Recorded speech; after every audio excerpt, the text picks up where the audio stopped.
नमस्कार. ठरलं तर मग मालिकेचा आजचा एपिसोड तुम्ही पाहताय आणि खरं तर आजकाल मालिकेचे एपिसोडच खूप उशिरा यायला लागलेत. त्यामुळे रिव्ह्यू द्यायला देखील उशीर होतोय. पण आजचा भाग खरं तर खूप जबरदस्त आहे आणि येणारे भाग देखील असेच खूप छान जबरदस्त दाखवले आहेत. आता सायलीच्या एक मैत्रिणी येऊन प्रियाचा पर्दाफाश करतायत. तर आज सायलीच्या मदतीसाठी आल्या आहेत गिरिजा आणि नुपूर. चला तर मग आजच्या एपिसोडला सुरुवात करूयात. तर आता सुभेदारांनी काही प्रियाला घरामध्ये घेतलेलं नसतं, त्यामुळे ती अजूनही आता गार्डनमध्येच उभी असते आणि स्वतःशीच बडबडत असते खरं तर, की नाही काहीही झालं तरी मी माझ्या प्रॉपर्टीवरचा हक्क काही सोडणार नाहीये.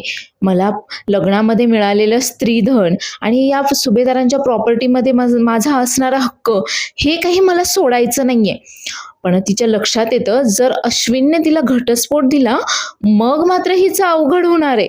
आणि एवढंच नाही, घटस्फोट देताना जर सायली अर्जुनने त्यांच्याकडे असलेले सगळे पुरावे जर हिच्या विरोधातले सादर केले मग मात्र हिला पोटगी देखील मिळणार नाहीये.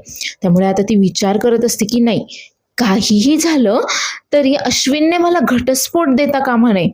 खूप मेहनत घेतली आहे मी किल्लेदारांचे आणि सुभेदारांच्या प्रॉपर्टीसाठी आणि त्याच्यावरचा हक्क काही मी असा सोडणार नाहीये.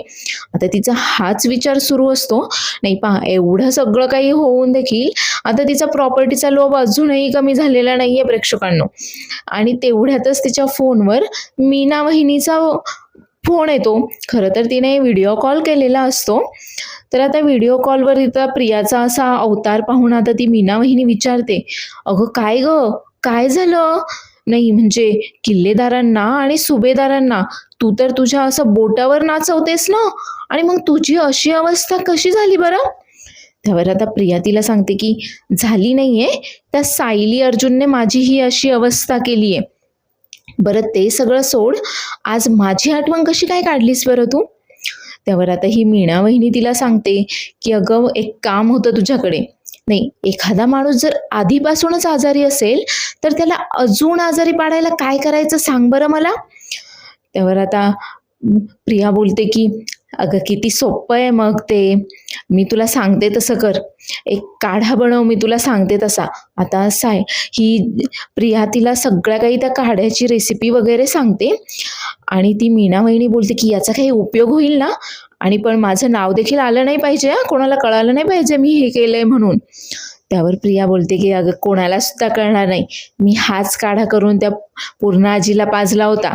अगं त्या म्हातारीला लगेच उलट्या सुरू झाल्या, गरगरायला लागलं, मळमळायला लागलं तिला. तिची तब्येत तर अशी बिघडली होती ना, आणि कोणाला कळालं सुद्धा नाही की हे मीच केलंय म्हणून. त्यावर आता ही मीना वहिनी मात्र तिचं कौतुक करत असते. तर आता प्रिया तिला पुढे बोलते, आणि तुला जर असं तेलावरनं घसरवून वगैरे कोणाला पाडायचं असेल ना तर ते पण मला विचार. त्यावर आता मीना वहिनी बोलते, बापरे, म्हणजे तू असं पण केलंयस का? नाही, कोणाला पाडलं होतं बरं तू तेलावरनं घसरवून? त्यावर आता प्रिया तिला सांगते की अगं माझी ती फुकटी नणंद नाही का अस्मिता, सदानकदा आमच्याच घरात पडून असते. मला तर वाटत होतं ना तिला अशा 4-5 मुस्काटीत द्याव्या, पण काय करणार, तेव्हा मग मी सगळ्यांसमोर वाईट झाले असते ना. म्हणून मग ती जेव्हा गरोदर होती ना तेव्हा मी काय केलं, ती जिथून येणार होती ना तिथे तेल टाकून दिलं. अगं पडलीच असती ती पाय घसरून, पण ती सायली आली ना मध्येच तिला वाचवायला. आता हे सगळं काही प्रिया कबूल करत असते या मीना वहिनी समोर. आणि हे सगळं काही आता नुपूरच्या लक्षात येतं की प्रिया आता मीना वहिनीशी फोनवर बोलतीये, आणि नुपूर लगेच आता खिडकीतनं तिच्या मोबाईलमध्ये या दोघींचं बोलणं सगळं काही रेकॉर्ड करून घेते. तर आता प्रियाचा मात्र स्वतःच्याच पापांचा पाढा वाचायचं काम चालूच असतं. आणि ती बोलते की ती सायलीनं म्हणजे माझ्या वाटेमध्ये आलेलं मांजर आहे, मांजर, तिला मी जिण्यावरनं ढकलवून दिलं ना, तेव्हा जर मेली असती ना लई बरं झालं असतं बघ. त्यावर आता ही मीना वहिनी तिला विचारते, काय तू सायलीला जिण्यावरनं ढकलवून दिलं होतं? त्यावर प्रिया सांगते, मग काय, अगं पण ती मेलीच नाही, तिच्या फक्त कानाला मार लागला, थोडंसं कपाळाला वगैरे लागलं, अजून जिवंतच आहे ती. मेली असती तर बरं झालं असतं, माझं सगळं काम तिथेच झालं असतं. पण आजपर्यंत कोणाला संशय नाही आलाय की मी तिला पाडलं होतं म्हणून. सगळ्यांना तर हेच वाटतं की ती पाय घसरून पडली होती तिची. आणि तसंही आत्ता जरी तिने कोणाला सांगितलं तरी आता तिच्याकडे हे सगळं सिद्ध करायला पुरावा तरी कुठे? आता हे सगळं काही ऐकल्यानंतर नुपूर देखील खूप आश्चर्यचकित होते प्रियाच्या ह्या सगळ्या काही पापांचा पाढा ऐकून. आणि कोणी इतकं क्रूर कसं होऊ शकतं हा प्रश्न आता तिला देखील पडलेला असतो. तर तिने हे सगळं काही रेकॉर्ड करून घेतलंय. त्यानंतर मात्र दोघींच्या आता जनरल गप्पा वगैरे सुरू असतात. तर आता ही मीना वहिनी प्रियाला बोलत असते की प्रिया, सगळी सुभेदारांची प्रॉपर्टी तुला मिळाल्यानंतर, तू मालकीन झाल्यानंतर आमच्यासारख्या गरीब माणसांना विसरू नको बरं का. आणि त्यांच्या आता जनरल गप्पा वगैरे सुरू असतात. मग आता नुपूरने हे सगळं काही रेकॉर्ड करून घेतल्यानंतर ती लगेच आता सायलीला फोन करते. तर इकडे प्रियाचं मस्त तिथे चोपाळ्यावर बसून त्या मीना वहिनीशी बोलणं सुरू असतानाच सायली आणि कल्पना दोघीही दरवाजातून पाहत असतात. तर सायली बोलते, आई पाहिलत का, हिला कसलाही काहीही फरक पडत नाहीये, कशी मस्त फोनवर बोलण्यात बिझी आहे बरं. त्यावर कल्पना देखील बोलते, हो ना, मला तर ना ही मुलगी माझ्या डोळ्या देखत समोर देखील नकोय. बरं ते सगळं जाऊ देत, चल आपण आता झोपून घेऊयात, उशीर झालाय. त्यावर आता कल्पना सायलीला सांगते की सायली, पण तू सगळे दारं खिडक्या वगैरे सगळं काही व्यवस्थित बंद कर हं. नाही, तसंही या तन्वीचा काही भरोसा नाही, ती एखादी खिडकी वगैरे उघडी असली तर लगेच दार उघडून आत यायलाही कमी करणार नाही ती. त्यामुळे सगळं काही व्यवस्थित बंद कर, ती अजिबातही घरामध्ये घुसता कामा नये. असं सांगून तेवढ्यातच आता प्रतापचा कल्पनाला आवाज येतो आणि कल्पना देखील तिच्या खोलीमध्ये झोपायला निघून जाते. आता सायली देखील दारं खिडक्या वगैरे बंद करून निघालेलीच असते. तर तेवढ्यात तिच्या फोनवर आता नुपूरचा फोन येतो. आता नुपूरचा फोन पाहिल्यावर सायली पण थोडीशी काळजीत पडते इतक्या रात्री फोन आल्यानंतर. तर सायली आता नुपूरला विचारते, नुपूर अगं असा अचानक कसा काय फोन केलास आणि तेही एवढ्या रात्री? त्यावर आता नुपूर तिला सांगते की मी आता जे काही ऐकलंय ना ते खरं तर खूप भयंकर होतं आणि ते सगळं मला तुला सांगायचं होतं म्हणून इतक्या रात्री फोन केलाय. त्यावर आता सायली तिला विचारते की काय झालं, असं काय ऐकलंयस बरं तू? आणि आता नुपूर तिला सांगते की आता मीना वहिनी प्रियासोबत फोनवर बोलतीये आणि मी त्या दोघींचं सगळं काही बोलणं माझ्या फोनमध्ये व्हिडिओ रेकॉर्ड करून ठेवलाय. आणि त्या दोघींचं काय काय बोलणं झालं, प्रियाने आता तिच्या पापांचा काय काय पाढा वाचलाय, हे सगळं काही नुपूर आता सायलीला सांगते. आता हे सगळं ऐकल्यानंतर सायली देखील प्रचंड रागावली आहे आता प्रियावर. आणि ती बोलते की काय, म्हणजे प्रियाने पूर्ण आजींना तो काढा दिला होता आणि त्यामुळे पूर्ण आजींची तब्येत बिघडली होती? नाही, आता माझ्याकडे एक आयडिया आहे आणि त्यासाठी एकीला दोघी असाल तर बरं होईल. त्यावर नुपूर विचारते की काय करायचंय आपल्याला नक्की? त्यावर आता सायली तिला सांगते की थांब, मी माझ्या दुसऱ्या मैत्रिणीलाही फोनवर घेते. त्यावर नुपूर विचारते की अगं पण कोण आहे तुझी ही दुसरी मैत्रीण? त्यावर सायली बोलते की थांब, आपण तिच्याशी फोनवरच बोलूयात. आणि सायली आता लगेच गिरिजाला देखील कॉन्फरन्स कॉलवर घेते. तर आता गिरिजाला एवढ्या रात्री फोन आल्यानंतर गिरिजाही थोडीशी घाबरते आणि सायलीला विचारते की काय ग सायली ताई, घरी सगळे ठीक आहेत ना? नाही म्हणजे अगं तू एवढ्या रात्री फोन केलायस ना म्हणून थोडंसं घाबरायला झालं ग. त्यावर सायली सांगते की हो, सगळे काही ठीक आहेत, पण एक प्रॉब्लेम आहेच आणि त्या प्रॉब्लेमचं नाव आहे प्रिया. त्यावर आता गिरिजा विचारते, आता काय केलं बरं त्या प्रियाने? त्यावर आता सायली गिरिजाला सांगते आणि आता कॉन्फरन्स कॉलवर असल्यामुळे ती त्या दोघींनाही सांगते की आता माझ्याकडे एक प्लॅन आहे आणि त्यानुसारच आपल्याला पुढे काय करायचं ते मी तुम्हाला सांगते. आणि आता सायली तिचा प्लॅन तिच्या या दोन्ही मैत्रिणींना सांगते आणि त्या देखील सायलीची मदत करायला लगेच तयार होतात. कारण प्रिया खरं तर काय चीज आहे हे खरं तर सगळ्यांनाच माहिती आहे. त्यामुळे आता प्रियाच्या विरोधामध्ये सायलीने कोणाकडे मदत मागितल्यानंतर कोणीही सायलीला नाही म्हणत नाहीये. तर डायरेक्ट आता दुसऱ्या दिवशी सकाळचा सीन दाखवलाय, ज्यामध्ये प्रिया आता घराच्या पायरीवरच बसलेली असते. तर आता एकदम ऊन डोक्यावर आल्यावरच तिला आता त्या उन्हाचे चटके लागल्यावरच जाग येते आणि ती परत नेहमीप्रमाणे आता घरात शिरायचा प्रयत्न काही सोडत नाही आणि डोकावून पाहते तर सगळेजण मस्त आता डायनिंग टेबलवर चहा कॉफी वगैरे घेत बसलेले असतात. तर ही मात्र लगेच अश्विनला आवाज देते आणि नेहमीप्रमाणे तिचं नाटक चालू करते की अश्विन, अश्विन, अरे बघ ना, माझी तब्येत बिघडली आहे रे, मला ताप आलाय असं वाटतंय मला, तू येऊन मला चेक करतोस का प्लीज, तूच मला औषध दे, तुझ्याच हातून मला औषध घ्यायचंय. अरे कमीत कमी तुझी बायको म्हणून नाही रे, एक माणूस म्हणून तरी मला चेक कर, अरे माझी तब्येत खरंच खूप बिघडली आहे. अश्विन मात्र काही एक बोलत नाही आणि तिचे हे नाटकं मात्र सुरूच असतात. पण आता तिचं हे नाटक सुरू असताना तेवढ्यातच नुपूर आणि गिरिजा दोघीही मस्तपैकी हातामध्ये त्या काढ्याची बॉटल घेऊन तिथे येतात आणि नुपूर बोलते, प्रिया, अगं खरंच ना, खूप गुणी मुलगी आहेस ग तू. काय झालं, तुझी तब्येत बिघडली आहे का? अगं आम्हाला समजलं की तुला शिक्षा म्हणून रात्रभर घराच्या बाहेरच ठेवलं होतं सगळ्यांनी म्हणून, आणि आम्हाला तुझी खूप काळजी वाटली ग, म्हणून आम्ही लगेच तुला भेटायला इथे आलो बघ. आता प्रियाला पण खरं तर ह्या दोघींचं बोलणं ऐकून असं थोडंसं वाटतं की चला बाबा, आता आल्या आहेत खरंच ह्या आपल्या मदतीला वगैरे, असंच प्रियाला वाटत असतं. पण पुढे आता या काय करणार आहेत ना, याची कल्पना प्रियालाही मात्र थोडीशी देखील नाहीये. तर आता प्रिया देखील नाटक करत असते, हो माझी तब्येत बिघडली आहे, असं वाटते की मला आता ताप वगैरे येईल, मला अजिबातही बरं वाटत नाहीये. तेवढ्यात कल्पना बोलते, गिरिजा, नुपूर, अगं या ना, घरात या, खूप छान सरप्राईज दिलं बघा तुम्ही. त्यावर आता गिरिजा बोलते की हो हो मावशी, येणारच आहोत, पण आम्ही आधी प्रियाला भेटायला आलोय, आधी प्रियाची तर चौकशी करू द्या. त्यावर प्रताप देखील बोलतो, हे नक्की काय चाललंय, तुम्ही अशा अचानक. त्यावर आता गिरिजा बोलते, हो काका, आम्ही सगळं काही सांगतो, पण आधी आम्ही ज्या कामासाठी आलोय ते तर करू द्या. आणि आता त्यांनी खरं तर प्रियासाठी काढा बनवून आणलेला असतो. आता ते एकमेकींना खुणावतात आणि तो काढा एका ग्लासमध्ये घेतात आणि आता गिरिजा प्रियाला बोलते, प्रिया, तुला बरं वाटत नाहीये की नाही, मग हा काढा पी बरं. त्यावर आता प्रिया खरं तर घाबरलेली असते आणि बोलते की कसला काढा आहे हा, काय घातलंय या काढ्यामध्ये, मला नाही माहीत, मला नाही प्यायचा आहे.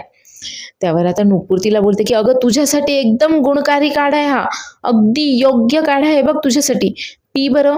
आता या दोघीही खरं तर तो काढा पिण्यासाठी प्रियाला खूप आग्रह करत असतात, पण प्रिया मात्र हा काढा प्यायला काही तयार नाही. आणि या दोघींचं नक्की काय चाललंय हे सायली सोडून आता बाकी सुभेदारांनाही कळेना. त्यावर आता अस्मिता बोलते, अगं पण तुम्हाला दोघींना हिची इतकी का काळजी वाटतीये. तर सायली देखील बोलते की अगदी योग्य वेळी आलायत तुम्ही.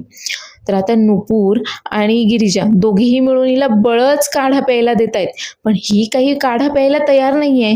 आणि ही आता मनातल्या मनात विचार करत असते की या दोघीही सायलीच्या मैत्रिणी आहेत, या दोघींवरही विश्वास न ठेवलेला जास्त बरं राहील. यांनी आणलेला काढा वगैरे काही प्यायला नकोय, ह्याच्यामध्ये काय टाकलं असेल काय नाही काय माहिती. पण आता गिरिजा आणि नुपूर देखील काही मागे हटणाऱ्या नाहीयेत. ते आता गिरिजा मात्र आता सतत तिच्या तोंडाजवळ तो काढ्याचा ग्लास नेती आणि तिला काढा प्यायला सांगतीये. तर आता प्रिया मात्र नाटक करते की नाही नाही, मला ना खूप गोष्टींची ॲलर्जी आहे, मला नाही माहीत तुम्ही यामध्ये काय टाकलंय काय नाही ते, मला नकोय हा काढा. त्यावर आता गिरिजा बोलते की अगं तुझ्यासाठी एकदम गुणकारी औषध आहे बघ हे, आणि तू काढा नाही पिलीस तर कसं चालेल बरं, तुला लवकर बरं व्हायचंय की नाही. आणि ती नुपूरला खुणावते आणि आता दोघीही मिळून तिचे हात पकडवून ठेवतात आणि बळजबरी आता तिला तो ग्लासभर काढा प्यायला भाग पाडतात. आता काढा पिऊन झाल्यावर प्रिया मात्र एकदम वाकडं तिकडं तोंड करते आणि खोकत असते आणि बोलते की काय घातलं होतं बरं तुम्ही या काढ्यामध्ये. आता खरं तरी चिडलेली असते या दोघींवरही.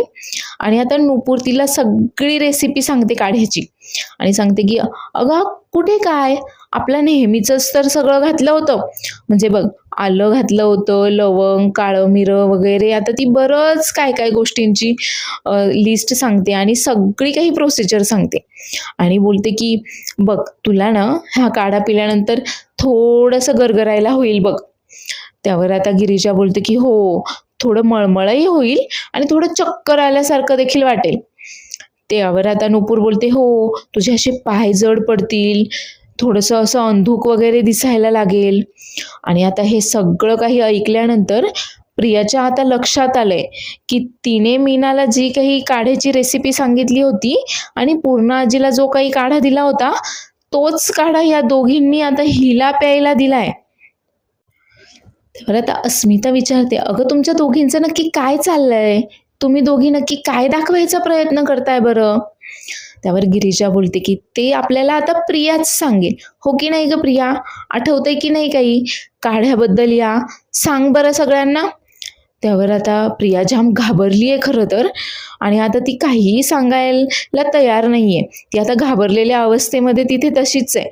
आणि खरं तर आता तिच्या लक्षात आले की या दोघी तिचा बँड वाजवायलाच तिथे आलेल्या आहेत.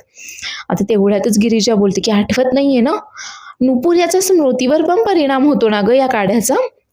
त्यावर नुपूर बोलते, हो ना प्रिया, तुला तुझी स्मृती गेल्यासारखं वाटतंय का ग? नाही तुला काहीच आठवत नाहीये ना म्हणून बनलं. अगं तू असाच काढा पूर्ण आजीला नव्हता का दिलास? त्यावर पूर्ण आजीला उलट्या वगैरे सुरू झाल्या होत्या.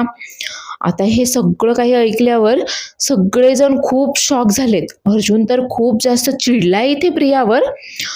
तर आता विमलताईंना आठवतं आणि त्या सांगतात की हो, म्हणजे पूर्णाजींची तब्येत अचानक बिघडली होती आणि आपलं कोणालाच काही कळत नव्हतं की त्यांना नक्की काय होतंय. म्हणजे हे सगळं तुम्ही केलं होतं तर? त्यावर प्रिया आता खरं तर नाटक करत असते की नाही नाही, मी मी पूर्ण आजीला कुठलाही काढा वगैरे दिलेला नव्हता, या दोघी सरळ खोटं बोलतायत. त्यावर आता नुपूर बोलते की हो का, अगं काल रात्रीच तर तू तुझ्या सगळ्या पापांचा पाढा वाचलास ना, विसरलीस की काय? तुझी स्मृती एवढ्या लवकर गेली? आणि आता नुपूर तिच्या मोबाईलमध्ये तिने रेकॉर्ड केलेला त्यांचा जो व्हिडिओ असतो तो घरात येऊन सगळ्यांना दाखवते, ज्यामध्ये प्रिया कबूल करत असते त्या मीना वहिनीसमोर की तिने हा काढा पूर्ण आजीला दिला होता, आणि बोलत असते की म्हातारीला अशा उलट्या सुरू झाल्या, गरगरायला मळमळायला लागलं ना, चांगलीच तब्येत बिघडली होती तिची. आता हे सगळं काही ऐकल्यावर अश्विन तर खरं तर अजून जास्त शॉकमध्ये गेलाय. आता प्रिया तर जाम घाबरली आहे आणि स्वतःच आता कपाळावर हात मारून घेते ती, आणि या दोघींनाही आता बोलते की ती की नाही नाही, या दोघीही खोटं बोलतायत, मी असं काहीही केलेलं नाहीये. पण आता नुपूर आणि गिरिजा दोघीही आता तिचं थोबाड रंगवतात ना, त्यामुळे आता प्रिया मात्र चांगलीच गप्प झालीये, तिची बोलती चांगलीच बंद झालीये. तर अश्विन जाम चिडलेला असतो तिचं आता हे एक रूप पाहून, आणि अश्विन तिला बोलतो की अगं तुझ्या पापांचा पाढा तर वाढतच चाललाय, तू तू माझ्या आजीला देखील मारायचा प्रयत्न केलास. अगं तू मला तर फसवलंच आहे, पण तू असं कोणाच्या जीवावर कसं काय उठू शकतेस? कोणाच्या जीवाशी कसं खेळू शकतेस बरं? तेव्हा आता अर्जुन त्याला सावरतो आणि बोलतो की अश्विन चल, मी तुला तुझ्या खोलीमध्ये घेऊन जातो, चल आपण खोलीमध्ये जाऊयात. तर कल्पना देखील खूप चिडते आणि प्रियाला बोलते की अगं पूर्णाई तर तुझ्यावर जीव ओवाळून टाकतात, आणि तू तू त्यांच्याबद्दल असा विचार केलास, तू त्यांना जीवे मारायचा प्रयत्न केलास. आता मात्र प्रिया पळत पळतच घरात येते आणि खरं तर ती अश्विनच्या दिशेने जायला लागते. अश्विन अरे ऐक ना, माझं माझं ऐकून तर घे. पण प्रताप तिला चांगलंच सुनावतो आणि बोलतो की प्रिया बाहेर हो, या घरामध्ये अजिबातही पाऊल टाकायचं नाहीयेस तू. आता मात्र ही एकदम गयावया करत असते की माझी तब्येत खरंच खूप बिघडली आहे, आई बाबा खरंच मला चक्कर यायला लागली आहे, मला ताप येतोय, मी हवं तर तुमच्या पाया पडते हो, माझ्याशी असं वागू नका, माझी तब्येत खरंच खूप बिघडतीये, मला घरामध्ये घ्या. त्यावर आता कल्पना देखील खूप चिडते तिच्यावर आणि तिला बोलते की तन्वी आत्ताच्या आत्ता घराबाहेर निघ, या घरामध्ये ना तुझ्यासाठी अजिबातही जागा नाहीये. त्यावर अस्मिता देखील खूप चिडली आहे आणि बोलते की अगं इतकं क्रूर कशी वागू शकतेस बरं तू? अगं पूर्ण आजीला आम्ही फुलासारखं जपतो आणि तुझ्या पापांची यादी तर वाढतच चालली आहे. आता मात्र प्रिया गयावया करतच आता अश्विनच्या दिशेने येत असते. खरं तर तिला कल्पना ओरडते की थांब म्हणून, पण ती काही ऐकत नाही आणि तशीच पळत पळत आता जिन्यावर अश्विन उभा असतो, त्याच्यासोबत अर्जुनही तिथेच असतो. तर ही पळत पळत आता अश्विनकडे जाते आणि त्याला बोलते की अश्विन अरे माझी तब्येत खरंच खूप बिघडली आहे रे, मला तुझ्या हातूनच औषध घ्यायचंय. अरे बायको म्हणून नाही, कमीत कमी माणूस म्हणून, माणुसकी म्हणून तरी मला औषध दे रे. त्यावर आता अश्विन खूप चिडतो आणि बोलतो की मम्मा, अस्मिताई, हिला सांगा, मला ही माझ्या डोळ्यासमोर देखील नकोय, हिला घराच्या बाहेर जायला सांगा बरं. त्यावर आता अस्मिता प्रियाला ओरडते खूप आणि बोलते की तुला कळत नाहीये का? अगं किती वेळा सांगायचं तुला, घराच्या बाहेर निघ. पण ती काही घराच्या बाहेर निघायला तयार नाहीये. त्यावर आता सायली, गिरिजा आणि नुपूरकडे येते आणि त्यांना खुणावते की आता तुम्हाला काय करायचंय माहिती आहे ना तुम्हाला. त्यावर त्या दोघी देखील मान डोलावून हो बोलतात. तर अश्विनी ते प्रियाला सांगत असतो की माझ्यावर उपकार कर आणि निघ इथून, माझ्या डोळ्यांसमोर देखील नको आहेस तू. पण आता प्रिया मात्र त्याला गयावया करायचं काम चालूच आहे. आणि आता सायली पळत पळतच आता जिन्यावर येते तिच्याजवळ आणि समोरूनच तिला जोरदार धक्का देते आणि खाली पाडते. आता सायलीचा धक्का एवढा जोरदार असतो की प्रिया मात्र आता डायरेक्ट लोटांगण घेत घेतच त्या जिन्यावरनं खाली पडते. आता प्रिया खाली पडताच नुपूर आणि गिरिजा मात्र लगेच तिला उचलायला येतात.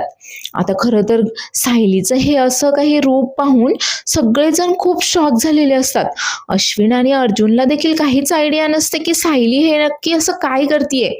तर नुपूर आता प्रियाला उठवल्यावर तिला बोलते की बरं झालं ना प्रिया, आम्ही दोघी आहोत इथे तुझ्या मदतीला, नाहीतर अगं आज तर तुझा कपाळ मोक्षच झाला असता ना.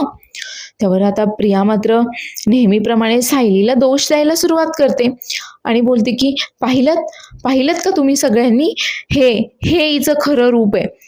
का माझ्या जीवावर उठली आहेस तू? आज तर तू मला ठार मारायचा प्रयत्न केलायस. त्यावर आता सायली बोलते की हो का? नाही म्हणजे जेव्हा तू मला जिन्यावरनं ढकलवून दिलं होतंस तेव्हा तू पण मला ठार मारायचाच प्रयत्न केला होतास ना. आता हे ऐकल्यावर सगळेच जण शॉक होतात, कारण इतके दिवस सगळ्यांना असं वाटत होते की सायली तीच पाय घसरवून पडली होती की काय. आता मात्र प्रिया जाम घाबरली आहे आणि बोलते की नाही, मी का पाडेल तुला? अगं तू पडली होतीस ना, मी पाडलं नव्हतं तुला, मी तुला धक्का दिलेला नव्हताच. त्यावर आता सायली सगळ्यांना सांगते की मी जेव्हा जिन्यावरनं पडले होते तेव्हा मी माझी पाय घसरवून पडलेच नव्हते, तेव्हा हिनेच मला धक्का दिला होता. आणि आता सायलीला तिने कसा धक्का दिला होता आणि सायली कशी जिन्यावरनं पडली होती, हा सगळा काही सीन आता इथे त्यांनी जुना दाखवलाय. तर आता हे सगळं काही ऐकल्यानंतर खरं तर सगळेजण खूप शॉक झालेत. त्यावर आता प्रताप बोलतो की अगं आम्हाला तर वाटलं होतं की तुझी पाय घसरून पडली होतीस, आम्ही इतके दिवस हेच समजत होतो. त्यावर आता प्रिया मात्र सगळ्यांना सांगत असते की नाही, हे सगळं काही खोटं आहे, सायली खोटं सांगतीये. त्यावर सायली बोलते की हो का? मी खोटं सांगतेय तर नुपूरच्या मोबाईलमधला असलेला व्हिडिओ पण खोटा आहे का? आणि आता ती तो व्हिडिओ सगळ्यांना दाखवते, ज्यामध्ये प्रिया सांगत असते की सायली म्हणजे ना माझ्या वाटेतलं मांजर आहे, तिला मी जेव्हा जिन्यावरनं धक्का देऊन पाडलं तेव्हाच मेली असती तर बरं झालं असतं. आणि हे सगळं काही ऐकल्यानंतर आता सगळेजण प्रियावर खूप जास्त चिडलेले असतात. खरं तर सगळ्यात जास्त धक्का तर अर्जुनला बसलाय. आणि आता अर्जुन प्रियाला बोलतो की आम्ही सगळेजण इतके दिवस हेच समजत होतो की सायली ती पाय घसरून पडली होती, कारण तिने आम्हाला तसं सांगितलं होतं, पण तेव्हा खरं तर ती तुला वाचवायचा प्रयत्न करत होती. अगं तिच्या कानाला किती मार लागला होता, काय अवस्था झाली होती तिची, तेव्हा ती वाचेल की नाही हे सुद्धा गॅरंटी दिली नव्हती डॉक्टरांनी. आणि एवढंच नाही तर तुझ्यावर एवढं प्रेम करणाऱ्या पूर्ण आजीच्या देखील तू जीवावर उठलीस. त्यावर आता प्रिया मात्र नेहमीप्रमाणे नाटक करते आणि बोलते की नाही, या दोघींचं कारस्थान आहे हे सगळं काही. अर्जुन, अरे तुला माहिती आहे ना, हे असे व्हिडिओज बनवता येतात, मी नाहीच आहे, हा यांनी असा बनवलेला व्हिडिओ आहे, हे सगळं खोटं आहे. त्यावर आता गिरिजा बोलते की प्रिया, आम्ही काही तुझ्यासारख्या अशा खोटारड्या नाही होत काही, तू खोटी आहेस ना, म्हणून तुला सगळं जग तुझ्यासारखंच खोटं वाटतंय. हा व्हिडिओ ना 100% खरा आहे, समजलं ना. तर पुढील भागामध्ये आपण पाहणार आहोत की आता कल्पना देखील खूप जास्त चिडली आहे आणि आता कल्पनाने म्हणजे सगळ्यांनीच मिळून आता प्रियाला स्टोअर रूममध्ये बंद करून ठेवलंय आणि आता तिला राहण्यासाठी खाण्यासाठी वगैरे सगळं काही तिथेच दिलंय. तर आता तिची ही अशी अवस्था पाहून सायली आणि अर्जुन मात्र जाम खुश आहेत. खरं तर आता प्रिया त्यांना दार उघडवण्यासाठी वगैरे विनवणी करत असते, पण कोणीही दार उघडत नाही. तर प्रियावर आता इतकी वाईट वेळ आली आहे की तिथे आता प्रिया स्टोव वगैरे पेटवून स्वतःसाठी जेवण वगैरे बनवतीये. तर आता सायली आणि अर्जुन बोलतात की त्यांचं बोलणं चालू असतं की काय अवस्था झाली आहे तिची आणि यापेक्षा जास्त बिकट अवस्था होणार आहे. तर आता रोज आपल्याला प्रियाचा एक एक चेहरा पाहायला मिळणार आहे आणि रोज सायलीच्या आता एक दोन मैत्रिणी तिच्या मदतीला या प्रियाचा मुखवटा उतरवण्यासाठी येणार आहेत. त्यामुळे येणारे एपिसोड देखील पाहायला विसरू नका आणि आजचा एपिसोड आवडला असल्यास चॅनलला लाईक, शेअर आणि सबस्क्राईब करायला देखील विसरू नका. धन्यवाद.